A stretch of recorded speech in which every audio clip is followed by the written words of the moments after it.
Mejor hablemos.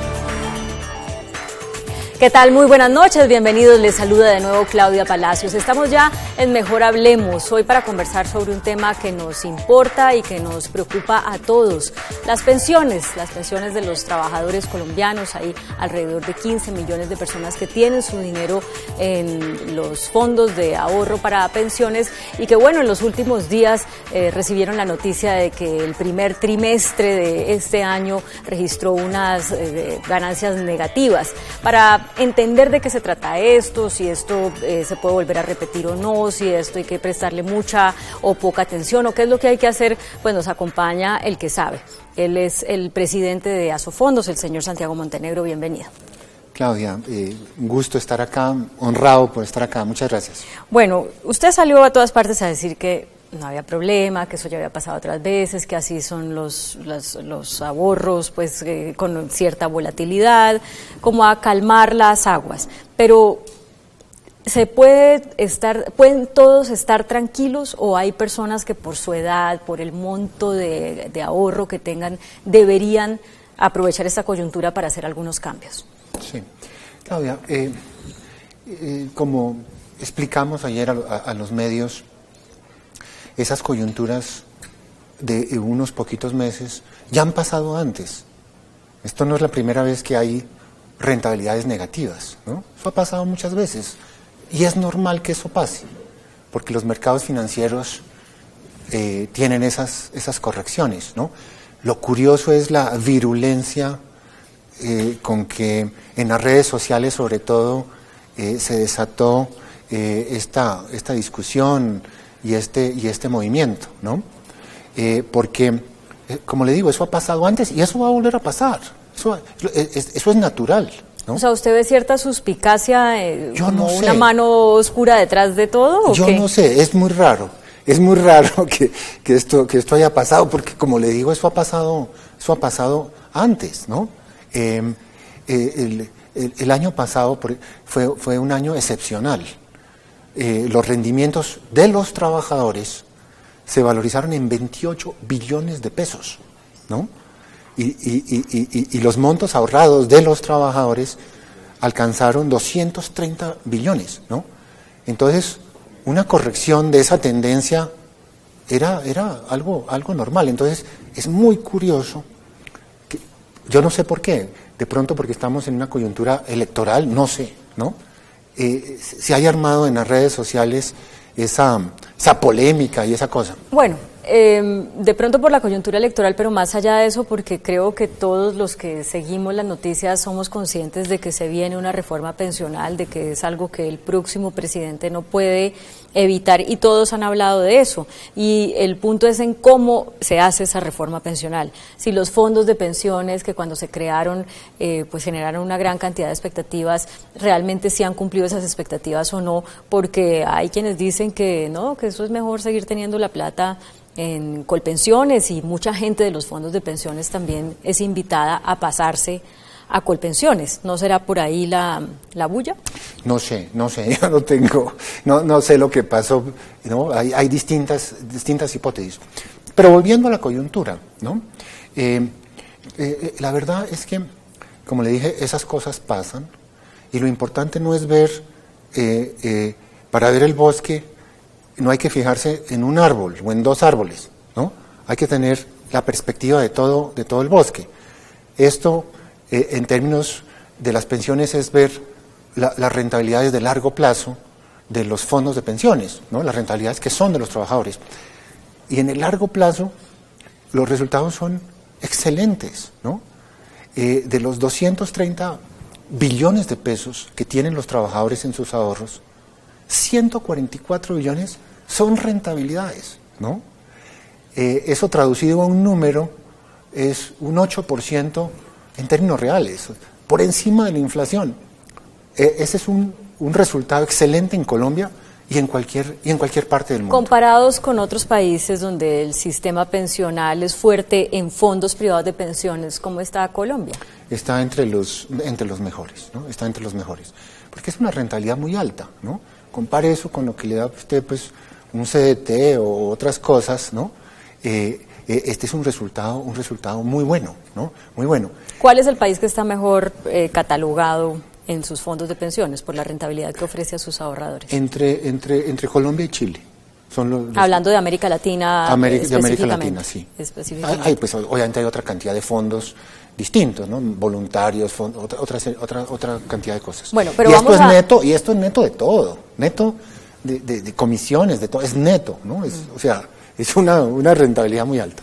Bueno, pero vamos a la pregunta que le planteaba inicialmente. Sí. No todos estamos en la misma situación porque a unos les faltan 20 años para pensionarse, a otros les faltan 5 y otros pues apenas están empezando. Con este resultado de ayer, digamos, esto sirve para decir, hombre, la volatilidad existe y si yo me voy a pensionar en un año, entonces es mejor que no tenga mis ahorros expuestos a esa volatilidad, o los que ya se van a pensionar en 5 años también tienen que tomar esa decisión. O sea, ¿cuál es el parámetro para uno decir, me paso ya a un fondo con un portafolio muy conservador? No, esa pregunta es muy pertinente, porque existe el portafolio conservador, donde todos tenemos que pasarnos obligatoriamente. Entonces, estas volatilidades no se dan para los que están próximos a jubilarse. El sistema, que es el sistema de los multifondos, está construido así y eso blinda a los que están próximamente a su jubilación. O sea, pero ¿qué quiere decir próximos? ¿Próximos es que falten 5 años, 3 años, 1 año? 5 años. 5 años ya es una persona próxima a jubilarse. Sí. Pero entonces cuando a uno tiene un empleo y lo afilian a un fondo de pensiones, desde que lo afilian ya eso queda cuadrado para que los últimos 5 años toda la plata se vaya a a un portafolio conservador, o uno tiene que estar pendiente y decir, oiga, me voy a pasar. Obligatoriamente pasan los recursos al portafolio más conservador. Ya. Y eso es muy bueno, ¿no? ¿no? Usted decía ayer algo que me gustaría que explicara acá con más detalle, y es que por ley los fondos de pensiones deben garantizar una rentabilidad básica o mínima, independientemente de que la rentabilidad por los portafolios en los que están invertidos los dineros sea negativa consecutivamente. Explíquenos eso. Ahí hay dos cosas. Uno, que hay una rentabilidad mínima, que precisamente por esto de las volatilidades no es calculada para cada trimestre. Esto es un promedio móvil dependiendo del fondo en que estamos, que es entre 20 y 36 meses. Si un fondo llega a estar por debajo de esa rentabilidad, tiene que poner plata de su patrimonio. Por debajo de esa rentabilidad mínima. Sí. De esa rentabilidad mínima. Lo que pasa es que eso es como un promedio móvil que va cambiando, entonces no le puedo dar la cifra exacta de cuánto. ¿O entre cuánto y cuánto? Sí, de cuánto está para cada fondo, ¿no? Pero hay una rentabilidad mínima, ¿no? Eso existe. Y esto del patrimonio también es importante, porque se dice, no, es que cuando los fondos pierden, las AFPs no pierden, y viceversa, cuando ganan, sí ganan.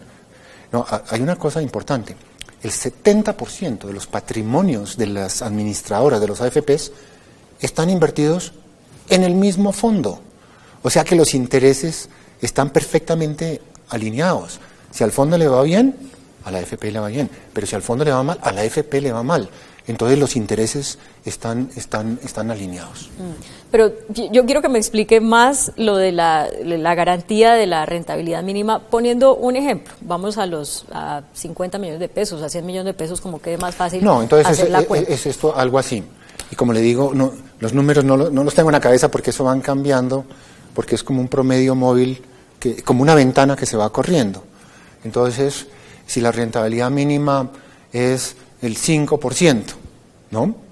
Si un fondo saca el 4,5%, tiene que pagar la diferencia. Del bolsillo del fondo, pagárselo. Del patrimonio del fondo tiene que poner la plata en el fondo, ¿no? Y si es negativa también. Si está por debajo del 5%. No, 5 positivo. Esto, si la rentabilidad mínima es 5% positivo, ¿no? O lo que sea, 3 o lo que sea. Si es 3 y saca 2.75 o 2.5, ponga la plata, ¿no?, de su patrimonio por esos puntos básicos. ¿Y eso se liquida cada cuánto?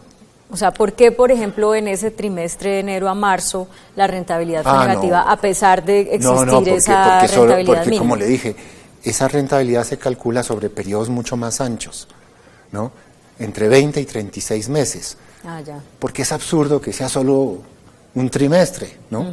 Sobre periodos más largos. Precisamente porque estos son ahorros de largo plazo. ¿Y eso ya le ha tocado hacer a los fondos de pensiones colombianos? Le ha tocado privados? un par de veces en cesantías. Poner de su propio patrimonio para ajustar a la rentabilidad Esto mínima. pasó en el pasado y ya tuvieron que punir. Sí. Bueno, se viene, como decía hace un rato, una reforma pensional. Y pues se habla, y usted lo vio perfectamente en el Congreso reciente, de aumentar la edad, de igualar la edad para hombres y mujeres, de subir el porcentaje de aporte, creo que en lo único que hay acuerdo es en mantener las semanas de cotización, o no, usted ya me corregirá si no hay acuerdo en eso. Desde el punto de vista de los fondos privados, ¿cómo debe ser la reforma pensional? No, primero comencemos un poquito con el diagnóstico, ¿no? El diagnóstico. Hay como tres grandes problemas. Primero, una baja cobertura en los dos regímenes que existen, por la informalidad laboral. Exacto. Segundo, la sostenibilidad del sistema, que es la sostenibilidad del régimen público.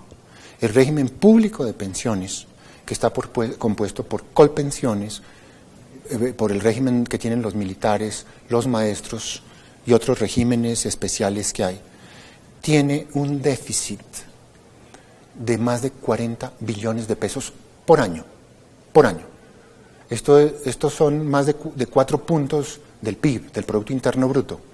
Y acuérdese que el gobierno recauda en impuestos 14 puntos. O sea que este hueco se está comiendo casi una tercera parte de lo que le entra al gobierno en impuestos. Solo, ¿no?, las pensiones de los regímenes públicos. Del régimen público. El régimen privado, por naturaleza, está en equilibrio. Y por eso se lo hizo así, ¿no? Porque esto genera una deuda. Y la deuda del régimen público que hay hoy, que es igual a los déficits futuros traídos a valor presente, es de 110% del Producto Interno Bruto. 110% del Producto Interno Bruto. Acuérdese que la deuda explícita del gobierno son 45 puntos del PIB. Esto, aparte de eso, son 110 puntos más, ¿no? Bueno, ¿eso cómo se soluciona? Bueno, entonces ese es el segundo problema. Punto de vista, sí. Y el tercer problema, que es igual de grave y explica en alguna medida esto de la sostenibilidad fiscal del régimen público, son los problemas de equidad. Esto lo dice el mismo gobierno, lo dice el Departamento Nacional de Planeación. Hay como 20 billones de pesos en subsidios que se van al quintil, el 65% de eso se va al quintil de ingresos más altos. De la gente que tiene pensiones. Es como un Robin Hood al revés, ¿no? Y como hay déficit, eso lo estamos financiando todos. Bueno, pero ¿no? entonces esos son las tres partes del diagnóstico. Exacto. Las soluciones desde el punto de vista de las pensiones privadas, ¿cuáles son? Sí, entonces hay como dos alternativas, digamos, ¿no? Volver a un régimen de prima media completo o parcialmente, con un pilar básico o todo prima media, o un régimen de capitalización, de ahorro y capitalización, ¿no? ¿Por qué no se puede volver a la prima media o reparto, como se llama en otras partes, o a un pilar, ¿no? O a un pilar de prima media? ¿Por qué? Porque la relación, ya no hay trabajadores suficientes para que le paguen las pensiones directamente a los jubilados. Esos regímenes no tienen ahorro. Se financian con las cotizaciones de la gente, directamente pagando las pensiones de los viejitos, de los que ya están jubilados. Esa relación de trabajadores activos a adultos mayores era 11. Hoy está alrededor de 7 y va a caer a 4. O sea, 11 trabajadores por cada adulto mayor a quien pagarle una pensión. Era hace medio siglo. ¿Y hoy? Hoy estamos en 7 y va a caer a 4 en el 2030 y a 2 en el 2055.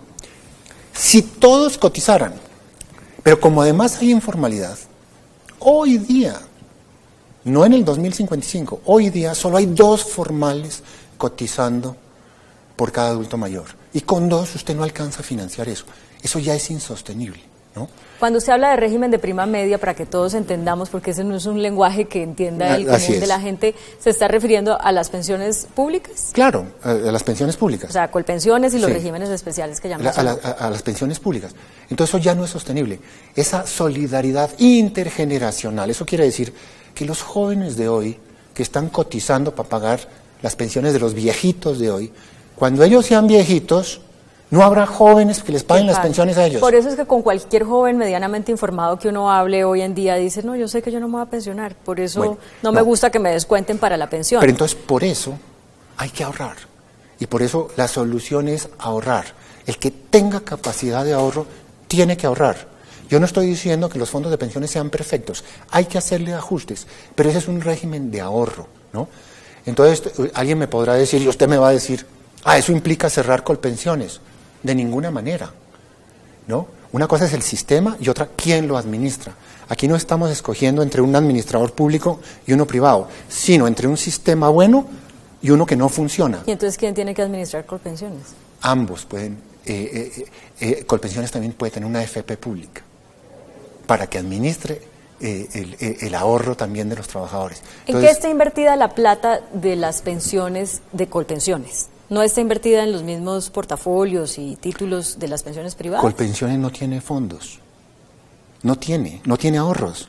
Tiene un hueco de 40 billones por año. O sea, recauda y con eso paga inmediatamente a los que ya están pensionados. Paga, pero no le alcanza. Le faltan 40 billones que le tiene que pasar el gobierno con la plata nuestra. O sea, yo estoy cotizando doblemente. Yo cotizo para mi fondo privado de ahorro individual, pero además pago impuestos y con esa plata y con su plata y con la de ustedes hay que pagar ese hueco de Colpensiones de 40 billones de pesos. Bueno, pero si hay ¿cuántos pensionados en Colpensiones?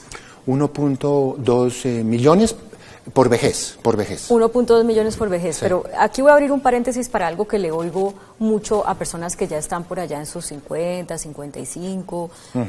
Los niños. Los niños. Que dicen, me voy a pasar a Colpensiones. Me conseguí un abogado que dice que estoy perdiendo plata. Eso es un fraude. Si me voy a Colpensiones, estoy en un fondo privado, si me voy a Colpensiones, mi pensión va a ser más grande. Si usted hace eso, usted puede hacer eso sola. Si alguien hace eso porque un abogado le dice, posiblemente está cometiendo un fraude. ¿Por qué es un fraude? Pues si ¿usted se refiere a lo que pasó hace poco, lo que denunció el fiscal? ¿La fiscalía? No estoy segura, pero sí oigo a mucha gente en esa edad decir, me están recomendando que mi pensión va a ser más grande si yo me paso del fondo privado a Colpensiones, porque ahí tenía yo un bono y entonces... Claro, hay personas que les conviene pasarse, sobre todo si tiene altos ingresos, y han cotizado, ojo, si tiene altos ingresos ya han cotizado las 1.300 semanas, o creen que van a completar las 1.300 semanas, les conviene pasarse a Colpensiones. Pero esas son las que después van a recibir los subsidios inequitativos. Exactamente. Entonces, por ética no lo deberían hacer. Pero lo hacen, es legal hacerlo, pero ese es parte del problema que tenemos, como le dije, es ese. Bueno, ¿no? Pero tengo que hacer una pausa para comerciales y me explica ahorita que regresemos. Ya volvemos a Mejor Hablemos. Estamos conversando sobre las pensiones de los colombianos. Ya regresamos. Estamos conversando con Santiago Montenegro, quien es el presidente de Asofondos, acerca de cuál es la propuesta de los fondos privados de pensiones para esta reforma pensional que es inminente durante el próximo gobierno. Entonces, ¿subir o no subir la edad de jubilación? Un poco para poner en contexto a la gente. ANIF dice, de las mujeres pasar de 57 a 62, los hombres de 62 a 67. Fedesarrollo dice a todos en 65. ¿Qué dice Asofondos? No, nosotros pensamos que hay otras prioridades antes de subir las edades. Eventualmente, en los próximos años, habrá que subir edades, ¿no? Pero antes de eso hay que corregir otras cosas. ¿Cómo qué? Lo de la inequidad, o sea, estos subsidios, ¿no? 20 billones de pesos en subsidios a las personas de ingresos más altos. Usted con una parte de esos recursos puede ampliar Colombia Mayor, ¿no? Que es el pilar no contributivo, puramente solidario que tenemos. Hoy hay 1,5 millones de personas recibiendo 70,000 pesitos mensuales, ¿no? Usted puede cubrir a todo SISBEN 1 y 2 y darles, en lugar de los 70,000 pesos, cubrirles la línea de pobreza, que son unos 240,000 pesos. Pongamos esto con números claros. Para una persona que reciba una pensión alta, ¿es de cuánto en promedio en Colpensiones? ¿10, 14 millones? ¿Cuánto es una pensión alta? Pues la pensión más alta es de 25 salarios mínimos, 18 millones de pesos. 18 millones. Sí. ¿Qué porción de esa pensión está subsidiada? Pues no le puedo dar la cifra exacta, pero un poco lo que ha dicho el gobierno es que esas pensiones tienen un subsidio en valor presente de más de 1,000 millones de pesos, que es un regalo. Digamos, no en un solo caso, sino en el de muchos sumados. El Estado le regala 1,000 millones de pesos a esas personas. Pero entonces, la propuesta, si le entiendo bien, es, en vez de que esa persona se pensione con 18 millones de pesos, pues que no se pensione con 18, que se pensione con 12 y el resto de la plata que se vaya a Colombia Mayor. Entonces hay que corregir esas inequidades. Que el régimen sea de capitalización, ¿no? De capitalización. Que lo administren tanto el sector privado como el sector público, ¿no? Y con esto insisto, no estamos planeando, nunca lo hemos dicho nosotros, cerrar Colpensiones, ¿no? Entonces, un régimen de capitalización, eliminando esos subsidios a las pensiones altas, que las pensiones entonces sean proporcionales a lo que la gente ha cotizado, y ampliando Colombia Mayor, ¿no? Para cubrir la línea de pobreza. Y entre el régimen contributivo de pensiones propiamente dicho y Colombia Mayor están los llamados BEPS, los beneficios económicos periódicos. Mucha gente no va a alcanzar las 1,150 semanas que hacen falta o no tienen el capital para financiar una pensión de salario mínimo. Entonces van a tener devolución de saldos. Armar unas rentas vitalicias con esos montos más un subsidio, ¿no? Si uno hace todo esto, podría aumentar la cobertura, que hoy está en un 35%, incluyendo Colombia Mayor, por lo menos 30 puntos más. Un 65%. ¿En cuánto tiempo? Esto va a ser dependiendo de la gradualidad con que se haga esto, ¿no? Pero aumentamos 30 puntos y fiscalmente esto es viable, porque tenemos los números y probamos que esto se puede hacer. ¿Cuándo cree usted que el próximo gobierno tiene que hacer la reforma pensional? Pues todos lo han dicho. Esto debería ser una prioridad o sea, en el segundo semestre del año, del primer semestre de gobierno. Del próximo gobierno. Un gobierno de entrada tiene capital político para hacer esto, ¿no? No es fácil, pero sobre todo tenemos que sentarnos, ¿no? Con todos los sectores académicos, los centros de investigación, las centrales obreras, los sectores políticos, poner los números sobre la mesa y charlar desapasionadamente. Sí. Pero mire, se me está acabando el tiempo, por eso tengo que cortarlo, pero quiero terminar con un mensaje suyo para un joven que tenga la suerte de tener empleo y que reciba 2 millones de pesos de salario. Por ley le están quitando el 16%, ¿no?, para la pensión. Sí. 16%. Pero ya se sabe que con esa pensión él no va a poder estar tranquilo en su vejez. ¿Cuál es la recomendación? No, ¿por qué no? No, pues claro que sí. Eso es lo que yo entiendo de todas las cuentas que le hacen a uno. No, claro que sí. ¿Quién le dijo eso a usted? No, pues ya no va a haber suficientes jóvenes cuando él esté viejito para pagarle. En el régimen público de prima media. Pero si usted ahorra, sí. Precisamente por eso, porque no va a haber suficientes jóvenes, es que el régimen de prima media no es viable y tenemos que hacer capitalización. Entonces yo le digo a ese joven que sí va a tener una pensión. ¿Con 16%? Claro que sí. O sea, no le está recomendando ahorre otro porcentajito en otra cosa por si acaso para completar. Con lo que está cotizando, si cotiza regularmente, va a tener una pensión y va a tener una buena pensión. Pero tiene que cuidar su platica. Es su plata, es su futuro, ¿no? Y va a tener una pensión.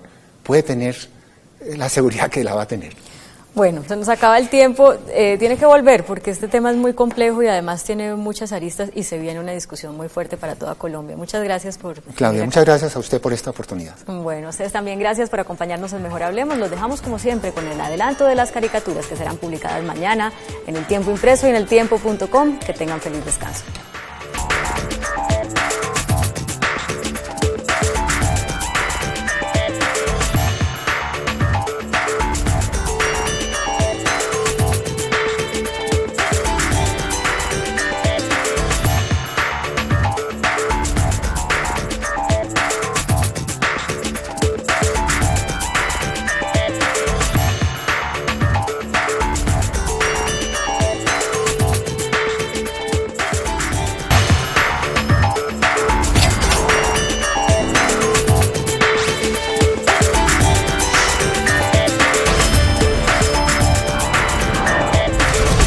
Mejor Hablemos.